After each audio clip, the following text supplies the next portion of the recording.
നിങ്ങളുടെ വീട്ടിൽ ഒരു ഗർഭിണി ഉണ്ടെങ്കിൽ നിങ്ങൾ എന്തുമാത്രം ശ്രദ്ധാലുവായിരിക്കും?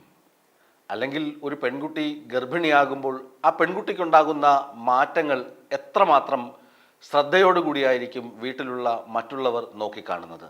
എത്രമാത്രം ശ്രദ്ധ കൊടുക്കും ആ പെൺകുട്ടിക്ക്? സാധാരണഗതിയിൽ നമ്മുടെയൊക്കെ വീടുകളിൽ ഒരു പെൺകുട്ടി ഗർഭിണിയാകുമ്പോൾ ആ പെൺകുട്ടിക്ക് പ്രത്യേക പരിപാലനകൾ ലഭിക്കാറുണ്ട്, പ്രത്യേക ചെക്കപ്പുകൾ ലഭിക്കാറുണ്ട്. എന്നാൽ ഈ അടുത്ത കാലത്തായി കേരളത്തിൽ അങ്ങിങ്ങായി ചില പെൺകുട്ടികൾ പെട്ടെന്ന് ഗർഭം ധരിക്കും. ഇത് ലോകത്ത് ആരും അറിയുകയില്ല. ഇവർ പെട്ടെന്ന് പ്രസവിക്കും. പ്രസവിച്ചിട്ട് രക്തസ്രാവത്തെ തുടർന്ന് ആശുപത്രി എത്തുമ്പോൾ ആശുപത്രിയിലെ ഡോക്ടർമാരാണ് ആദ്യം അറിയുന്നത് ഈ രക്തസ്രാവം ഉണ്ടായത് പ്രസവത്തെ തുടർന്നാണെന്ന്. ഈ പെൺകുട്ടികൾക്ക് ഒപ്പം താമസിക്കുന്ന വീട്ടുകാർ അറിയില്ല ഇവർ ഗർഭിണിയായിരുന്നുവെന്ന്. ഒപ്പം താമസിക്കുന്ന ഹോസ്റ്റലിലെ അന്തേവാസികൾ അറിയില്ല ഇവർ ഗർഭിണിയായിരുന്നുവെന്ന്. ഇവർ പ്രസവിച്ച ശേഷം മാത്രമാണ് അറിയുന്നത് ഇവർ ഗർഭിണിയായിരുന്നുവെന്ന്. ഇവർ പ്രസവിക്കുന്നതോ ഏതെങ്കിലും ടോയ്ലറ്റിലായിരിക്കും. ഇവർ പ്രസവിച്ച ശേഷം കുട്ടികളെ എടുത്ത് ദൂരേക്കെറിയുന്നു. ഒന്നുകിൽ കാർബോർഡ് പെട്ടിയിൽ ഉപേക്ഷിച്ച ശേഷം ദൂരേക്കെറിയുന്നു, കരിയില കൂട്ടത്തിലേക്ക് വലിച്ചെറിയുന്നു, അല്ലെങ്കിൽ കാമുകന്റെ കയ്യിൽ കൊടുത്തയക്കുന്നു. ഇത് എന്ത് കേരളമാണ്? നവജാത ശിശുക്കൾ എന്ത് പാപമാണ് ഈ നിങ്ങളോട് ചെയ്തു കൂട്ടുന്നത്? കഴിഞ്ഞ ദിവസം നടന്ന ഒരു സംഭവമാണ് ഇത്തരത്തിൽ ഒരു വാർത്ത ചെയ്യാൻ, അല്ലെങ്കിൽ വാർത്ത നിങ്ങൾക്ക് മുമ്പിൽ അവതരിപ്പിക്കാൻ എന്നെ പ്രേരിപ്പിച്ചത്. തകഴിയിലാണ് സംഭവം. ആ പെൺകുട്ടി വളരെ ഉന്നത വിദ്യാഭ്യാസമൊക്കെ ഉള്ള ആളാണ്, ഫോറൻസിക് സയൻസ് ഒക്കെയാണ് പഠിച്ചത്. പെൺകുട്ടി കാമുകനിൽ നിന്ന് ഗർഭം ധരിക്കുന്നു. ഇത് വീട്ടുകാരൊന്നും അറിയുന്നില്ല. രാജസ്ഥാനിലൊക്കെയാണ് പഠിച്ചതൊക്കെ. വീട്ടുകാരറിയുന്നേ ഇല്ല ഗർഭം ധരിച്ച കാര്യവും ഇനിയിപ്പോൾ പ്രസവിക്കാൻ പോകുന്ന കാര്യമൊന്നും അറിയുന്നില്ല. എല്ലാം ഒളിച്ചു വച്ചു. ഒടുവിൽ രഹസ്യമായി തന്നെ പ്രസവിച്ചു. പ്രസവിച്ച ശേഷം കുഞ്ഞിനെ കാമുകനെ ഏൽപ്പിക്കുന്നു.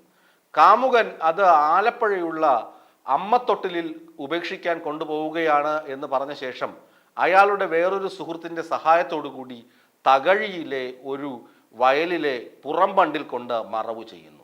കുട്ടി മരിച്ചതിന് ശേഷമാണോ അതോ ജീവനോടെയാണോ മറവ് ചെയ്തതെന്ന് ഇനി പോസ്റ്റ്മോർട്ടം റിപ്പോർട്ട് വരുമ്പോൾ അറിയാം. എന്ത് ക്രൂരതയാണ് ഈ ആളുകൾ ചെയ്തു കൂട്ടുന്നത്? ആ നവജാത ശിശു എന്ത് പിഴച്ചു? നമുക്ക് എല്ലാ ജില്ലകളിലും ഉണ്ട് ശിശുക്ഷേമ സമിതികൾ. അമ്മത്തൊട്ടിൽ എല്ലായിടത്തും പ്രവർത്തിക്കുന്നില്ലെങ്കിലും എല്ലായിടത്തും കുട്ടികളെ ഏറ്റുവാങ്ങാനുള്ള സംവിധാനങ്ങളൊക്കെ ഉണ്ട്. ഈ കുട്ടികൾ എന്ത് തെറ്റ് ചെയ്തു? മറ്റൊരിടത്ത് കല്ലുവാതുക്കൽ രേഷ്മ എന്ന സ്ത്രീ ഇപ്പോൾ കുറ്റം വിധിക്കപ്പെട്ടു, ശിക്ഷ വിധിച്ച കേസ്. അത് നിങ്ങൾക്കറിയാം. ഇല്ലാത്തൊരു കാമുകൻ, കൂട്ടുകാരികൾ, ബന്ധുക്കൾ തന്നെയാണ് അവളെ പറ്റിക്കുന്നത്.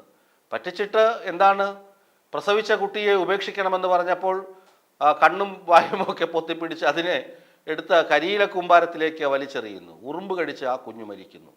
എന്ത് ക്രൂരതയാണ് കാണിക്കുന്നത്! മറ്റൊരിടത്ത് ഒരു സർക്കാർ ഉദ്യോഗസ്ഥ ഹോസ്റ്റൽ മുറിയിലാണ് താമസം. കാമുകനിൽ നിന്ന് ഗർഭം ധരിക്കുന്നു. എന്നിട്ട് കുട്ടിയെ പ്രസവിക്കുന്നത് ക്ലോസറ്റിൽ. പ്രസവിച്ചിട്ട് എന്താണ്, രക്തം വാർന്നൊഴുകുന്നു, ബ്ലീഡിംഗ് ആണെന്ന് പറഞ്ഞ് തെറ്റിദ്ധരിപ്പിച്ച് കൂട്ടുകാരികളെ വീണ്ടും തെറ്റിദ്ധരിപ്പിച്ച് ആശുപത്രിയിലെത്തുന്നു. ആശുപത്രിയിലെത്തുമ്പോൾ ഡോക്ടർമാർ പറയുന്നു ഇത് പ്രസവത്തെ തുടർന്നുണ്ടായ സംഭവമാണെന്ന്. കൂട്ടുകാരികൾ അന്തം വിട്ടുപോകുന്നു.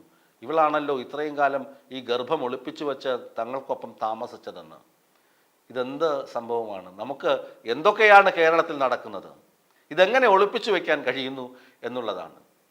ഒരു പെൺകുട്ടി ഗർഭിണിയായാൽ ആദ്യ മാസം മുതൽ അല്ലെങ്കിൽ രണ്ടാമത്തെ മാസം മുതൽ അസ്വസ്ഥതകൾ പ്രകടിപ്പിച്ചു തുടങ്ങും.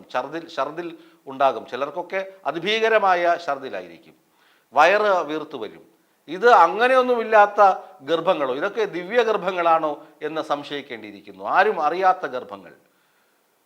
എന്നിട്ട് പ്രസവിച്ച ശേഷം ഈ കുട്ടികളെ ഉപേക്ഷിക്കുന്നതാണ് ക്രൂരമായ രീതിയിൽ കൊന്നു തള്ളുകയാണ് ചെയ്യുന്നത്.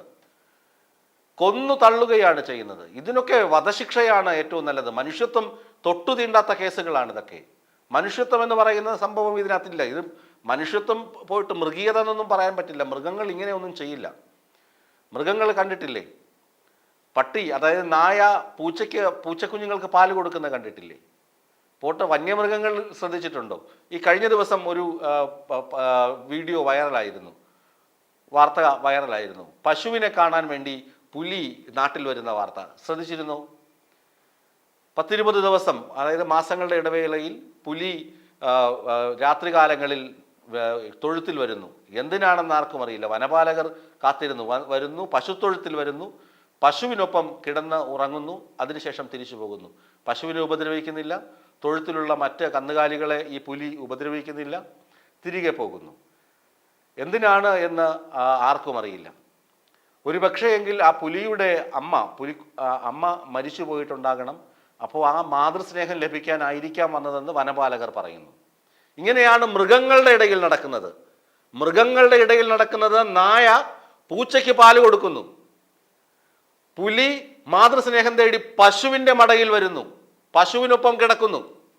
അപ്പോഴാണ് പെറ്റ് പൊക്കിൾക്കൊടി മുറിച്ച് ഉടനെ തന്നെ കുഞ്ഞിനെ കുരുതി കൊടുക്കുന്നു, വയൽ വരമ്പിൽ കുഴിച്ചിടാൻ കൊടുക്കുന്നു, ഉറുമ്പുകൾക്ക് കടിച്ചു തിന്നാൻ വേണ്ടി കരിയിലക്കൂട്ടത്തിലേക്ക് വലിച്ചെറിയുന്നു, ക്ലോസറ്റിൽ പ്രസവിച്ച് തള്ളുന്നു, കാർബോർഡ് പെട്ടിയിൽ അടച്ച് മറവ് ചെയ്യുന്നു. ഇതൊക്കെ എന്ത് ക്രൂരത! ഇതിനൊക്കെ എന്താണ് പറയേണ്ടത്? കേരളം എങ്ങോട്ടാണ് പോണത്? സാക്ഷര കേരളം, സുന്ദര കേരളം, ദൈവത്തിൻ്റെ സ്വന്തം നാട്. കഷ്ടം തന്നെ, കഷ്ടം.